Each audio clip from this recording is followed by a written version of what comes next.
My name is Salma Hemed. My passion drove me was to assist people in whatever difficulties that they were encountering.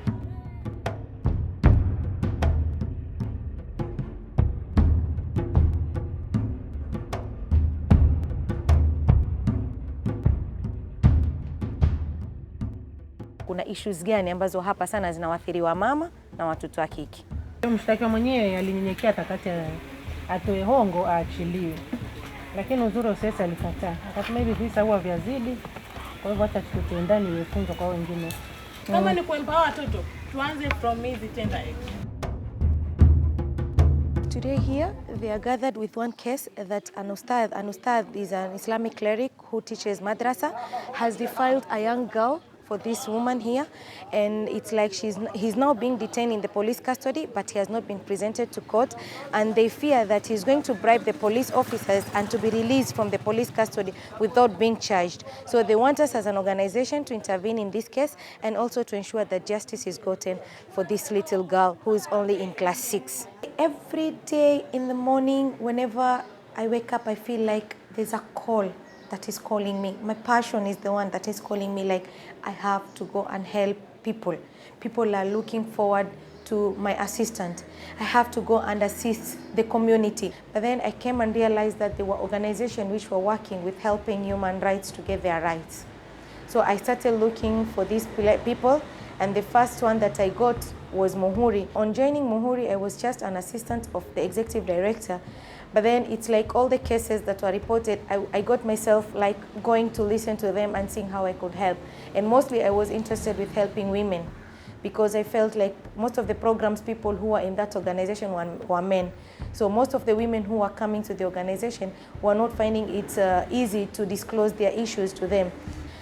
As much as I was doing most of the administrative work with the executive assistant, but most of the time whenever a violation happened, I was the first person to move out of the office to go to the field and assist people and be there at the forefront. Being a Muslim girl, being in a Muslim community, I felt they need me more than any other person.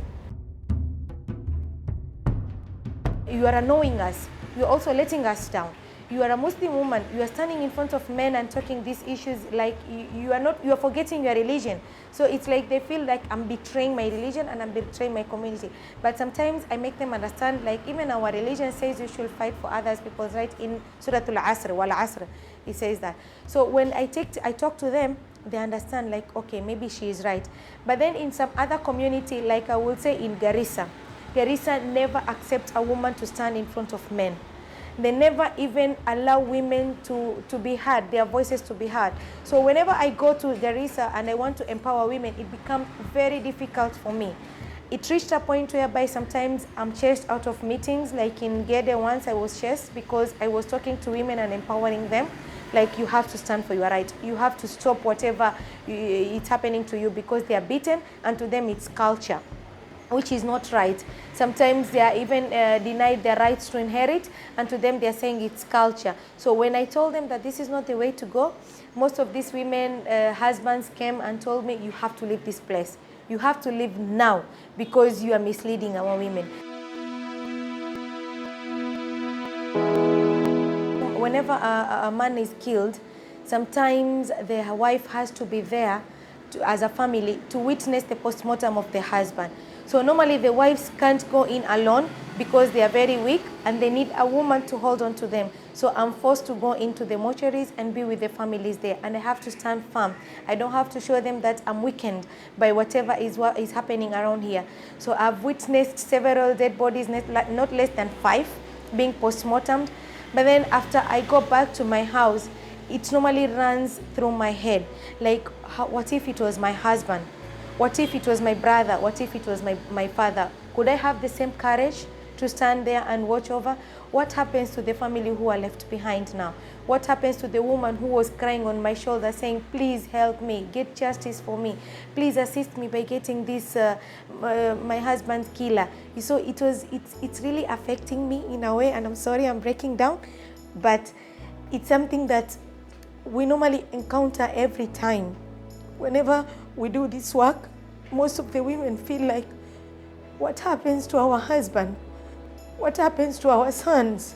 What happens to our brothers? And we have no answers, because we feel like The world has ended onto them, and they're counting on us like we should do something to them, we should help them, but our hands are tied, because the most we can do is give them the morale, to give them the support that they need, but we can't really find the killer because it is not our work. We call upon the government to investigate, we call upon the government to look for the perpetrators, but the government never give us the answers.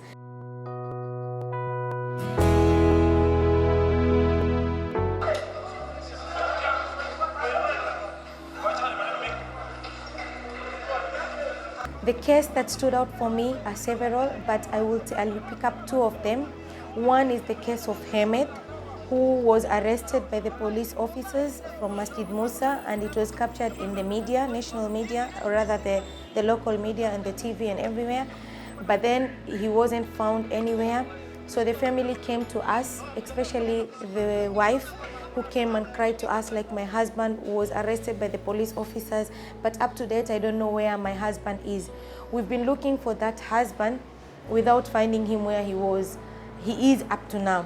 So the kids who are there are left behind, one of them being a 9-year-old girl, has always thought that the dad has gone to Saudi to work. But then when he looks around the neighbor, she says that most of these fathers who normally go to Saudi, the maximum years that they take is 2 years. How come my dad is not coming back? How come my dad does not call us?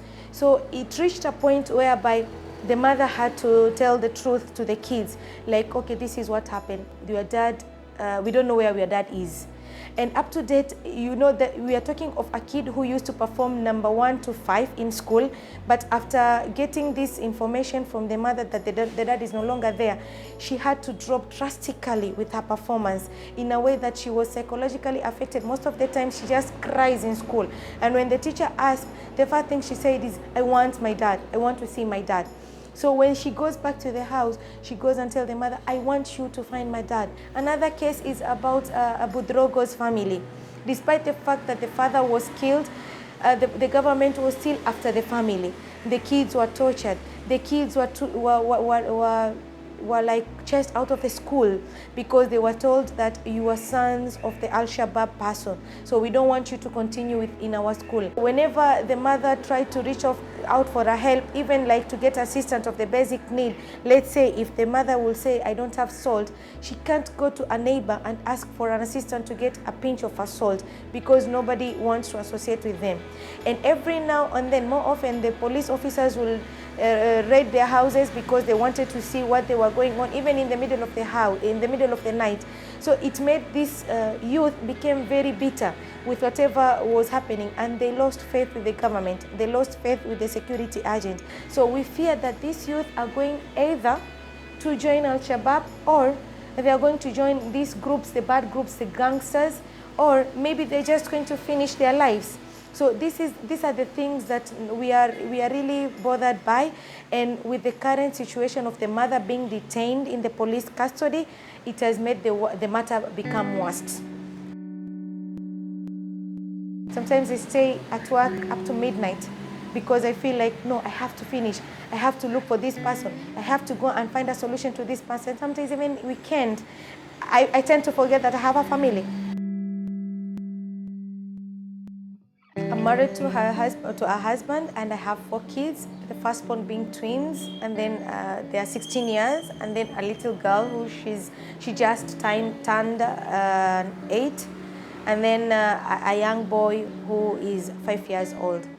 In my twins, one of them is sick. He has hydrocephalus problem. From the time I gave birth to him, my mother decided to take care of him because she felt like I cannot manage twins because I gave birth when I was 19 years old. But then I normally take him back over the weekends and sometimes when the schools are closed. Because of his illness, he's a slow learner. He can't learn in normal schools, and he lost his interest in learning in school, so now he's learning only in madrasa. So for me, I have a very huge task on him because I need to show him that you are the same as the other twin. you are no less than him. I also sometimes bring them to work because the twins, I'm talking about the twins because now they need to understand the kind of work that I do. So over the weekend, sometimes I bring them, I make them sit with me, they get to see what I do. So as time goes by, they even understand, like, okay, this is what my mother does. Whenever she's not at home, this is where she is. So they've accepted the fact that my mother is a busy woman, and they're very proud of me. They're saying we have a strong mother in the world, because they see me in television, they see me helping people even at home, the people who come and ask for my assistance when I'm at home. So sometimes they tell us, Mom, you are strong. Mom, we are proud of you. Mom, we are here for you. The little boy sometimes cries like, Mom, you stay at work for more hours and I've not seen you until I fall asleep. So what I normally do over the weekend, sometimes I spend more hours with the small ones to show them that this is your time. Me being a woman shouldn't stop me. Me being a Muslim shouldn't stop me. Me being an Arabic girl shouldn't stop me. Me coming from the coastal region, it shouldn't stop me from doing what I do, because I need to stand for the rights of others and also for my rights.